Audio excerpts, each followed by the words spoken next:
하나님 주신 말씀 잠언입니다. 잠언 6장 6절에서 11절의 말씀입니다.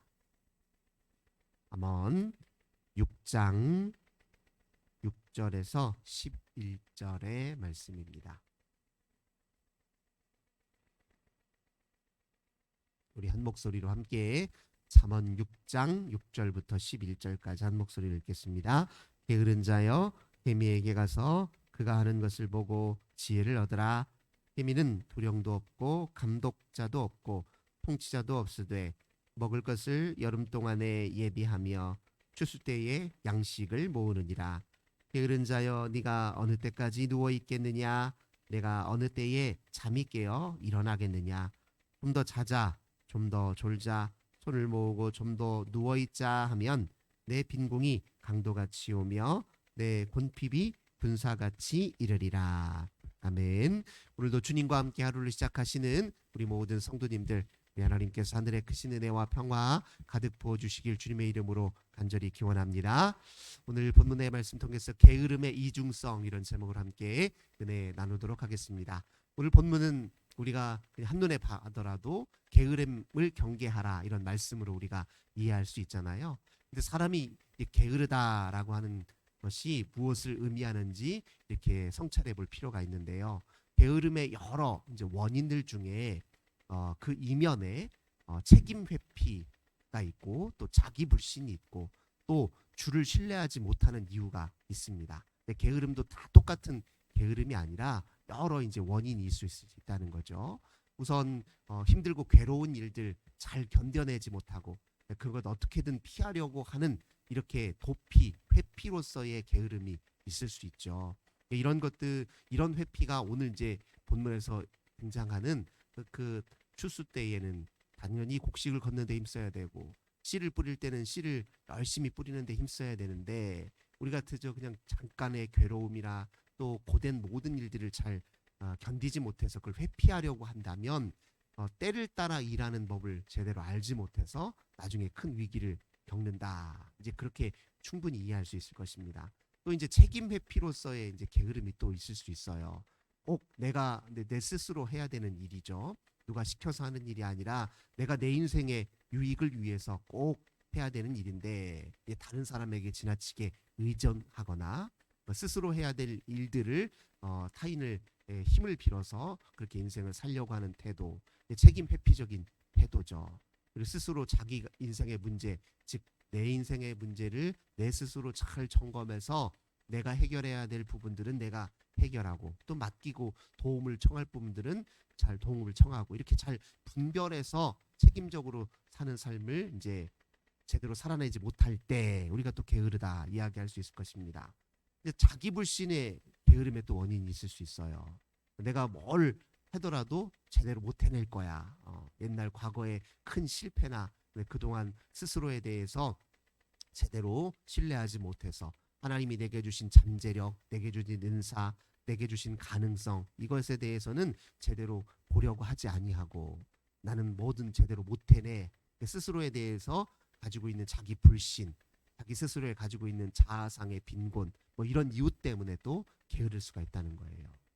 그리고 또 하나님을 불신하기 때문에 게으를 수도 있는 겁니다. 예를 들면 이 일을 열심히 해내면 그 결과나 또 하나님이 내 인생을 돌보시는 하나님의 선한 손길이 내 곁에 늘 겹칠 거니까 나는 내게 주어진 일, 내가 할 수 있는 최선을 다하면 그것으로 족하지. 그리고 모든 결과는 주님께 맡기면 되지 하는 이런 의미의 신뢰를 갖지 못해서 주를 불신하기 때문에 또 게으른 경우도 있단 말이에요. 그러니까 이렇게 게으름의 원인을 잘 살펴보고 성찰할 수 있어야 사실 게으름으로부터 벗어날 수 있는 힘이 생깁니다. 근데 이게 다른 말로 하자면 잘 보면요, 우리의 모든 게으름의 이면에는 궁극적으로 어떤 문제가 있냐? 영적 게으름의 문제가 있다는 거예요. 네. 게으름이 가만히 보면 영적 게으름과 통해 있어요. 사실 이렇게 자기 인생을 되돌아보고 또 자기 내면을 살피고 하는 이 모든 과정이 사실 뭐하고 관련된 겁니까? 자기 영혼을 돌보는 일이고 이게 다 영적인 일이거든요. 근데 우리가 바삐 사는 것 중요하고 또 열심히 일하는 것도 중요하지만요, 역설적으로 너무 먹고 사는 일에만 천착해 있거나 또는 그저 돈 버는 일에만 너무 힘을 쓰거나 또는 이 세상에서 말하는 소위 말하는 성공, 성과주의 여기에만 너무 현혹되어 있으면 또 역설적으로 자기 내면을 살피고 영혼을 돌보는 일은 게으를 수가 있어요. 그러니까 이게 참 역설입니다. 우리 육신의 게으름을 이렇게 살피다 보니까 영적 게으름의 문제가 보여요. 근데 영적 게으름의 문제를 이렇게 보다 보니까 우리가 엉뚱한 일에만 너무 열심을 내고 사는 또 이런 문제가 또 발생해요. 꼬리에 꼬리를 물고 이게 순환적인 관계를 일으키는 수가 있죠. 특별히 오늘 이 시대에 이 성경에서 말하는 오늘 본문에서 말하고 있는 이 게으름을 영적 게으름의 문제로 좀 받아들이고 인식할 필요가 있습니다. 근데 육적 게으름이라고 하는 것은 사실 영적 게으름과 통해 있다고 그랬잖아요. 영적 게으름의 문제에 있어서 딱 이렇게 보면 오늘 이 시대를 보면 이 시대는 너무 어떤 의미에서 보면 과로 사회예요. 한병철이라는 분이 피로 사회라는 책을 쓴 적이 있는데 이분이 말하고 있는 핵심이 뭐냐면 오늘 이 시대는 너무 지나치게 성공, 성과주의에 너무 혈안이 돼 있다는 거예요. 그래서 과잉 활동, 과잉 행동이 오히려 많다는 겁니다. 지나치게 자기 인생에 대해서 너무 염려해서 강박적으로 너무 일하는 데만 힘을 써서 정작 자기 인생의 의미를 살피고 내가 진짜 본질적으로 누구인지 내 인생의 의미는 무엇이고 목적은 무엇인지 나는 어디를 향해 가고 있는지에 대해서 스스로 반성하고 성찰해 보려고는 하지 않는다는 거예요. 그리고 내가 진짜로 무엇을 원하는지 내가 원하는 것 진짜로 원하는 것은 무엇인지에 대한 이런 게 전혀 없어서 오히려 다른 사람들보다 좀 더 경쟁해서 우위에 서서 그저 이 사회가 가치 있다 여기는 이 사회가 우위에 있다라고 여기는 그런 세속적인 성공과 성과에만 너무 혈안이 되어 있어서 우리들의 다 지쳐 있다는 거예요. 어떤 의미에서 보면 그렇게 이제 진단하는 분들도 있단 말이죠. 근데 그렇게 오히려 우리의 행동이 지나쳐서 문제인 경우가 많다는 거죠. 여유가 없고 휴식도 제대로 취할 줄 모른다는 거예요. 그냥 쉬는 시간이 많이 주어진다고 휴식을 취할 수 있는 게 아니잖아요. 마음이 평안해야 진짜 쉼이 있죠. 쉬는 날도 여전히 그 다음 날 해야 될 일들로 머릿속에 가득하고 또 내가 해야 될 성과나 앞으로 해내야 할 일들에 대해서 염려가 많으면 쉬어도 쉬는 것이 아니잖아요. 그러니까 이렇게 보면 우리가 과잉 행동, 오히려 과잉 활동, 말 그대로 세상사 일로만 너무 분주해서 오히려 우리 인생이 오히려 더 불행해지는 일을 자체하고 있는 것은 아닌지 이제 많은 사람들이 이렇게 이제 이 사회적 문제를 이제 진단하기도 합니다. 그러니까 우리 생활에서 필요한 것은 여유가 필요하다는 거, 여유. 자기를 돌아볼 여유, 또 삶을 관조할 여유, 또 하나님이 주신 이 생의 순간순간들을 감사하고 기뻐할 여유. 이게 필요하다는 거예요. 사실 이런 마음이 없으면 예배 드리는 것도 쉽지 않습니다. 주일날 예배 드리러 나온다는 것이 1시간 예배 드린다는 게 그 쉬운 일 아니잖아요. 아침에 좀 서둘러서 일어나서 준비하고 또 와서 예배 드리고 또 돌아가고 하는 시간이 한 주일 오전은 다 그냥 하나님께 온전히 드려야 그게 가능한 일이잖아요, 사실. 근데 이렇게 일주일에 그렇게 한나절을 하나님께 드린다는 거 그거 쉬운 일 아닙니다. 대단한 결단이고 근데 그게 자기 영혼에게 좋은 일이고 제 인생에서는 진짜 값진 일이잖아요. 그걸 모르고 그거를 그 별것도 아닌 일이고 무가치하다 여기면 거기서부터 사실 인생에 진짜 근본적인 문제가 생기는 거죠. 근데 이 시대에 많은 사람들의 가장 문제 중에 하나가 무엇이냐면 돈 버는 일 아니면 크게 의미를 부여하지 않는다는 거예요. 돈을 많이 벌 수 있게 하는 일만 가치 있는 일이고 그 외에 다른 활동들은 해도 그만 안 해도 그만으로 인식한다는 거예요. 그러니까 신앙생활도 해도 그만 안 해도 그만 하면 유익하다는 정도는 왜 모르겠어요. 하지만 굳이 안 해도 괜찮다라는 생각이 있기 때문에 열심을 안 내는 겁니다. 자기 나름의 그 종교생활 또는 자기 내면을 돌보는 일 그 자체가 무의미하다라고 여기는 사람 많지 않아요. 그거 다 쓸데없는 일이야 이렇게 말할 정도로 매우 무신론적인 태도를 갖고 있는 사람들은 드뭅니다. 더군다나 우리 사회 같은 우리 민족들의 역사를 반추해 보면요. 종교가 근간이 되지 않았던 시대가 없었어요. 모든 역사가 다 종교가 있었습니다. 하다못해 고려는 불교가 흥왕했고요. 조선은 유교가 흥왕했잖아요. 그러니까 어쨌든 우리 민족이 아니면 샤머니즘, 무속이라도 흥왕했단 말이에요. 이 시대에 아무리 똑똑하고 잘난 사람이라도 보면 자기 문제 놓고서 무당에게 찾아가서 점치는 일 얼마나 흔하게 있습니까? 그러니까 우리 민족은 기본적으로 종교성이 깊어요. 말 그대로. 그래서 종교적 생활의 유익에 대해서 부정하는 사람은 없어요. 근데 이제 문제는 뭐냐면 유익하다는 건 알지만 꼭 필요한지는 모르겠습니다. 이렇게 되기 때문에 열심을 안 내고 진지하게 접근 안 하는 경우가 많거든요. 우리 자녀 세대들 한참 자기 일로 분주한 사람들, 이제 승진도 해야 되고 성과도 내야 되고 또 이런저런 일들을 통해서 나름 이제 돈도 많이 모아야 되고 또 그렇게 해서 부모님도 돌봐야 되고 자식도 키워야 되고 한참 일하는데 바쁜 우리 40대, 50대 이런 분들 생각해 보세요. 지금 그 일 외에는 다른 게 안 보여요. 다른 게 안 보이니까 신앙생활에 소홀해질 수 있는 것이죠. 이 신앙생활이 해도 그만 안 해도 그만, 내면을 돌보고 영혼을 돌보는 일이 해도 그만 안 해도 그만인 것으로 인식되기 시작하면서 말 그대로 문제가 생깁니다. 아무리 부지런한 사람들도 영혼을 돌보는 일에 소홀히 하면 한계가 분명히 옵니다. 어느 순간 번아웃이 오기 시작하고 어느 순간 자기 일에 회의를 느끼기 시작합니다.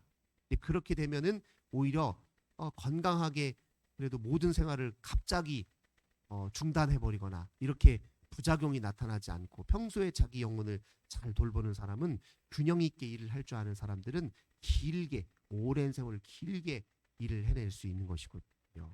그러니까 중요한 것은 이제 균형을 잘 찾아서 어떻게 보면은 너무 지나치게 과잉하는 일에 대해서는 좀 게으러도 된다. 마음을 좀 풀어줄 필요가 있죠. 그리고 오히려 육적으로 영적으로 게으른 것에 대해서는 부지런해야 된다. 이렇게 역설적인 의미가 필요하다는 겁니다. 그러니까 이렇게 게으름에 다 나쁜 것도 아니고요. 부지런한 게 다 좋은 것도 아니다. 이런 생각을 좀 가지며 살 필요가 있습니다. 이 현대인들은 육적인 일에는 좀 게으를 필요가 있어요. 오히려 너무 바삐 사니까. 그리고 영적인 일에는 부지런할 필요가 있다는 겁니다. 영적 나태함이 죄 중에 하나라는 인식을 좀 갖고 살 필요가 있죠.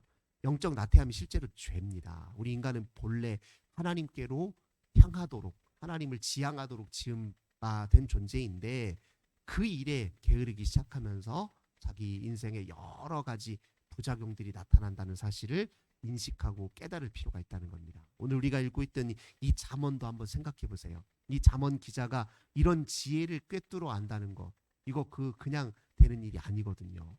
자기가 지금 몰두하고 있는 일로부터 한 걸음 거리를 두고 떼어고 자기 인생을 관조하는 일, 성찰하는 일로부터 이런 지혜가 생깁니다. 그냥 생기는 게 아니에요. 바쁜 일에 막 매몰되어 있으면 이런 지혜를 알 수가 없습니다. 그래서 여유가 필요하다는 겁니다. 그런 여유 속에서 또 뭐가 생기냐면은 또 예술 활동, 창의적인 활동, 말 그대로 우리 인생에 하나님이 허락하신 여러 차원의 그 활동 중에서 우리 정신 활동이죠. 정신 활동, 또 우리 인생을 즐기고 향유하고 누리는 이런 활동들, 이게 다 여유가 있을 때 찾아오는 일이고 또 영적인 일에 관심을 가질 때 우리가 열매를 맺을 수 있는 일들입니다. 오늘 우리의 삶도요, 이제 이렇게 균형을 좀 찾아야 됩니다. 바쁘게 열심히 일하는 것도 중요하지만 하나님과 함께 한가로이 여유를 가지고서 산책도 하고 주님과 함께 시간도 보내고 주님이 허락하신 인생을 이렇게 돌아보면서 또 감사하기도 하고 이런 생활을 균형 있게 잘 가져야 될 것입니다. 근데 특별히 이렇게 이제 하나님과 시간을 함께 보내는 시간을 자꾸 터득하는 사람들에게 얼마나 큰 유익이 있는지 이건 이제 경험하는 사람들만 이제 아는 거예요. 하나님과 함께 시간을 보내면 오히려 역설적으로 사람들 틈바구니 속에서 인정받아야 되고 저 사람의 관심도 끌어야 되고 하는 이런 막 강박적인 마음을 다 놓아버릴 수가 있습니다. 그렇게 애쓰지 않더라도 만나는 사람들에게 진심을 보여줄 줄 알고 친절을 베풀 줄 알고 하면요, 그냥 사람들 마음 얻어내려고 애쓰지 않아도 절로 관계는 좋아지게 되어 있어요. 오히려 강박적으로 사람들과 관계를 맺기 때문에 도리어 불신을 자초할 수가 있습니다. 사람들이 좋아하는 사람들의 유형이 어떤 사람들이에요? 편안하게 해주는 사람이거든요.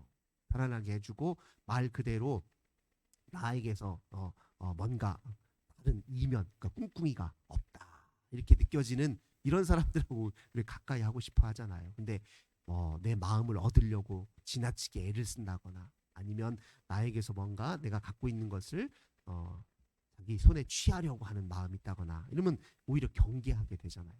그러니까 오히려 하나님과 깊이 사귀는 사람에게 친구도 더 많다. 이렇게 이해하는 것이 좋습니다. 또 하나님을 위해 하는 일, 주를 위해 하는 일에 열심인 사람이 또 다른 일에도 많은 성과를 얻을 수 있다는 겁니다. 하나님께서 우리 인생을 친히 주도하시고 책임지시고 역사하신다. 그런 믿음이 좀 필요하잖아요. 그런 믿음으로 주를 위해서도 일할 줄 알면 내가 하는 모든 일에서도 하나님이 풍요한 열매 주셔서 우리의 삶이 여러 면에서 하나님 주시는 참 만족을 누릴 수 있다. 그렇게 믿으시고 오늘도 세상 사에는 조금 게으르시고 주의 영적인 일에는 좀 더 부지런하는 그런 균형 잡힌 삶을 위해서 기도하며 하루를 시작하시는 우리 모든 성도님들 되시길 주님의 이름으로 기원합니다. 참 좋으신 주님 감사드립니다. 저희들은 오늘 게으름에 관한 이 말씀을 통해서 우리가 영적인데 얼마나 부지런하며 또 영적인데 일에 힘쓰고 사는지 아버지 되돌아봅니다. 그저 세상사 하나님 먹고 사는 일, 돈 버는 일, 또 성공하는 일, 또 성과를 올리는 일 이런 일에만 너무 지나치게 힘쓰다 오히려 우리의 영혼을 제대로 돌보지 못하는 이런 하나님 모순적인 상황을 제대로 잘 진단하여서 하나님과 함께 한가로이 동행하고 우리 주님과 하루를 보내고 우리 주님과 함께 교제하는 그 영적인 일에도 힘써 하나님 모든 삶의 균형이 있고 또 참 만족이 있도록 하나님 은혜 베풀어 주옵소서. 주 예수님의 이름으로 간절히 기도드립니다. 아멘. 오늘도 우리 환우들을 위해서 우리 가정의 자녀들을 위해서 교회와 나라와 민족 위에 고난당한 이웃을 위해서 함께 기도하겠습니다. 주님 감사합니다. 오늘도 저희들 하나님 앞에 기도하며 하루를 시작합니다. 능력 되신 주님을 의지합니다. 우리 하나님께 저 간절히 기도할 때